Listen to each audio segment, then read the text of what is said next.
Welcome to a brief but informative webinar on how to create an invoice for Texas Workforce Commission.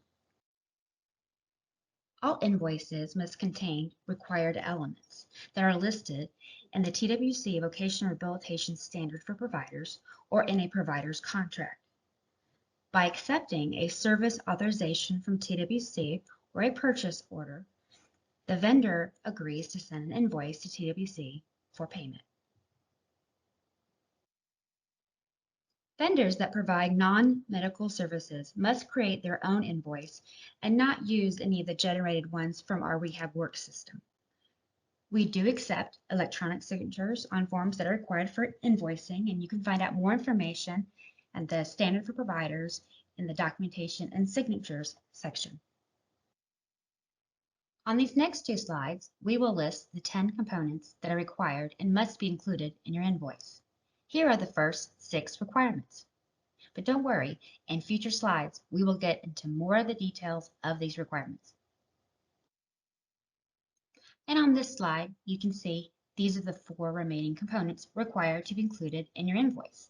Now, let's look at the details of what needs to be in your invoice.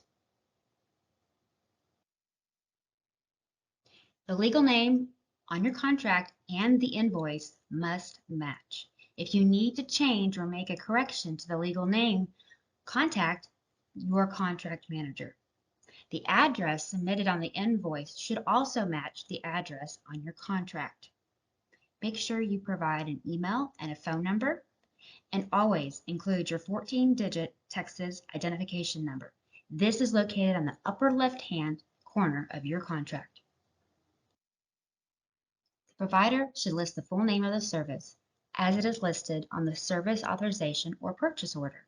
Include those dates the service was actually performed on, or a span of time the service was provided for.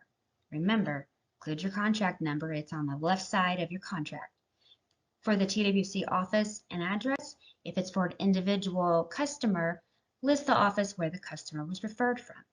If this is a multi-customer service authorization, be sure to list the address that was in the service authorization itself. And always include detailed information that's sufficient to identify what we've ordered, authorized, including all the dates of service. Always include the quantity, the unit cost, and the total amount being billed.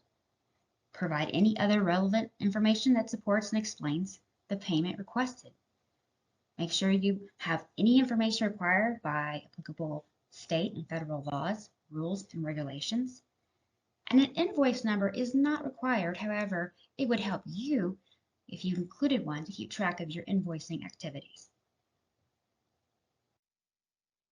And lastly, as we wrap up our webinar on invoices, here's an example of all the components put into an invoice that you can use for reference. You can also go to the website, UNTWise, and they provide you with some more examples. Thank you for helping us serve our customers by ensuring your invoice has all the required components and payment can be made in a timely manner.